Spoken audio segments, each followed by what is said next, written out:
to, we'll have one segment later where we'll give, Elizabeth Warren some credit, but I really did have a problem with this tweet. And it's part of a larger, because, as is Warren's strategy, this isn't just a tweet. She put out a Medium post where she's framing the climate crisis in terms of Pentagon strategy. And she's definitely noting that, look, the Pentagon's reliance on fossil fuel does make Pentagon operations more dangerous in terms of transportation of fuel, in terms of refueling, in terms of emergency response. So she said, today I am introducing my Defense Climate Resiliency and Readiness Act to harden the U.S. military against the threat posed by climate change and to leverage its huge energy footprint as part of our climate solution. Senior military leaders have warned Congress of the national security challenge that the climate change poses. The military is taking steps to become more energy efficient and resilient, but instead of meeting this threat head on, Washington is ignoring it and making it worse. I think there's one more tweet. Is there one more tweet above? Yeah, so this climate, it's real, and it's worsening. This is her first tweet, and it's undermining our military readiness. More and more is accomplishing the mission depends on our ability to continue operation in the face of flood, drought, wildfires, desertification.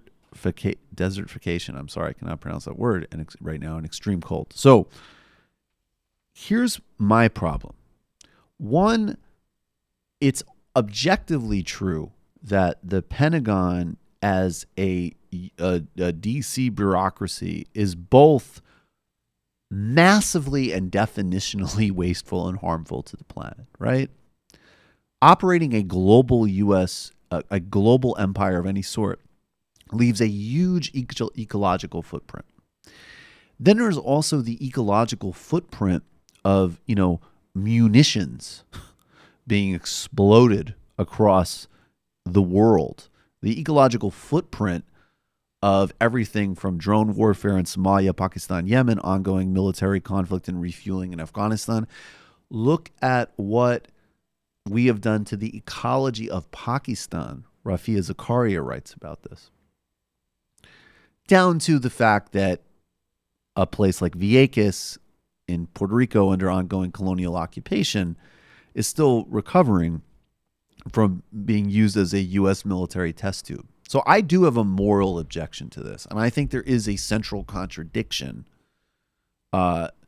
between a serious climate strategy and the frame of hardening U.S. military capacity.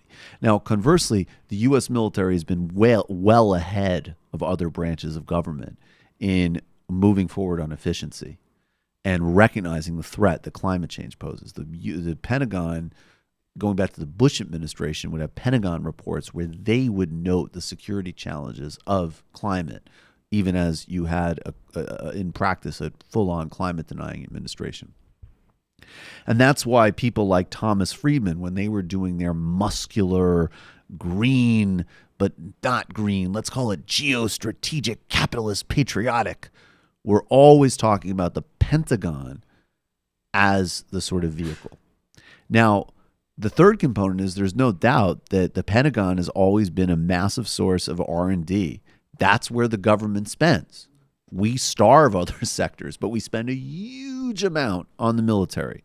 And that money goes to state funding of the Pentagon. It goes to huge systems of contractors, and there's a massive amount of double dealing and corruption there. And sometimes those innovations, as we know, filter out into society. The internet, right? Pretty big stuff. But I think we're going to need to question whether we want that relationship to continue. Now, in conjunction with this, Elizabeth Warren is also proposing some very good stuff on dealing with the corruption issues in the military, appropriations process. And she's, of course, rightly calling out Trump's new defense secretary, Shaheen, is a defense contractor. The classic double-dealing swamp corruption of Washington, which, again, this is the stuff where the Trump administration looks very similar to the Reagan administration, the Clinton administration, and so on. But this is also in light of the fact that with regards to Warren's record, there is a disturbing consistency of a gap between her global view and her domestic view, and also as she frames these issues, they actually matter.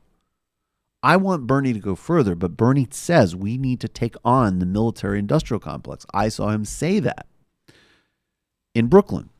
Bernie has opposed intervention in Venezuela. Warren has not.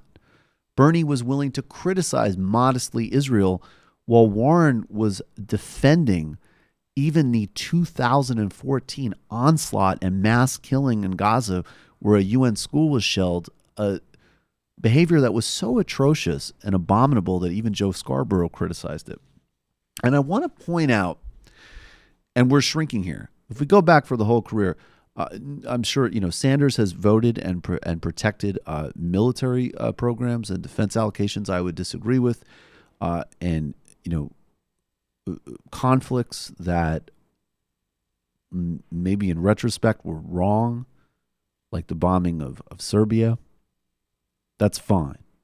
We criticize it, have an honest conversation. I think the comments that Sanders made about drones in 2016 were wrong. Pretty goddamn dreary, in fact. Again, none of them, including Tulsi Gabbard, have said anything clear and strong about a radical change in drone warfare. And I have to say, on the basis of who has the best advisors and people who think most seriously about this, it's definitely Sanders who would theoretically get us the closest there. But he hasn't said it yet. But he has been the one who's talked about cutting U.S. military spending. And most importantly, in the Trump era, he's been the only one who's done it. And we should have put this on screen, but I have it. I mean, this is a basic graph. This is in the Trump era. In 2017, in fact, the Senate passed a military spending allocation that was larger than what Trump asked for, presided over by John McCain, who was still head of the Armed Services Committee. Warren voted for that.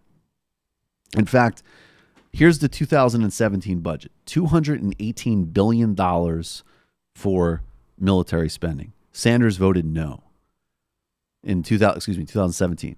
2018, $695 billion. Sanders voted no. 2019, $717 billion. Sanders voted no. So Sanders has voted against all three Trump military budgets. Now, let's go. I think it will be of a surprise to no one that Gillibrand has voted for one of these budgets, that Harris has voted for these budgets, that Klobuchar has voted for all three of these budgets, that Beto O'Rourke has voted for all three of these budgets, that Cory Booker has voted for all three of these budgets. But I want to point out, too, that might surprise people. So let's start with Tulsi Gabbard, who, again, I've been giving her a lot of credit. Great position, being clear and firm against intervention and U.S. coup-mongering in Venezuela. Well, Tulsi Gabbard voted the right way in 2017 and 2018. She voted no on both of those. She voted yes in 2019 on a $717 million budget. These figures do come from Veterans for Sanders, but these are source is GovTrack US. Now, Elizabeth Warren did the opposite path. She voted no on 2019, $717 billion, but she voted yes in 2018 on $695 billion, and she voted yes in 2017 on $218 billion. And I really fear that this frame, along, of course, with her inability to say anything about Latin America, her, to put it generously, total lack of clarity on Venezuela, her very late in the game sort of move to even slightly moderately criticize Israel, as well as when we also put in the fact that Bernie Sanders was the only member of the entire Democratic caucus to vote against new sanctions against Iran. Now, to Warren's credit, again, she's co-sponsoring the Udall bill that's being put forward to stop the Trump administration, Pompeo-Bolton march to war with Iran. But these are seriously uneven things in her record, and they're serious problems. And to me, you can't look at a U.S. global footprint as an afterthought. You can think about this stuff. You have the luxury in the United States of thinking about what we do In Honduras, not at all. You have less of a luxury about Iran. But in any scenario, you are impacting people. And it's clear to me that there's only one candidate who is far from perfect on these issues, but has even the beginnings of a sketch, as well as the advisors who at least are taking seriously the relentless impact, the lives, the cost of a U.S. global footprint like this. And so it's not okay with me to go for the sort of superficially appealing tactic of enlisting this machine in a climate argument when the overall impact of this machine is both, again, fundamentally incompatible with dealing with the climate crisis in terms of the raw amount of uses that resources that even a more efficient Pentagon would use, as well as the human global footprint of what the U.S. military actually does, whether we're talking about Afghanistan or Puerto Rico. And again, Elizabeth Warren, obviously, great on many areas of domestic policy, definitely my second choice. But the idea that we're going to have this whole conversation that I think, by the way, is already, especially this early in the game, the wonkery does not matter as much as people want it to matter. But if you're not going to include in that a global analysis of how we are actually functioning in the world, you have a radically narcissistic U.S.-centric view, which I fundamentally object to. And this reifying of U.S. empire in service of even a noble end is fundamentally undermining of the actual confrontation that we are going to need to have, both for planetary survival, but also for a far more humane and just order. Because, you can't be closing down tax shelters while still presiding over global fleets in every continent and killing, civilians in unregistered drone wars. So that's a problem.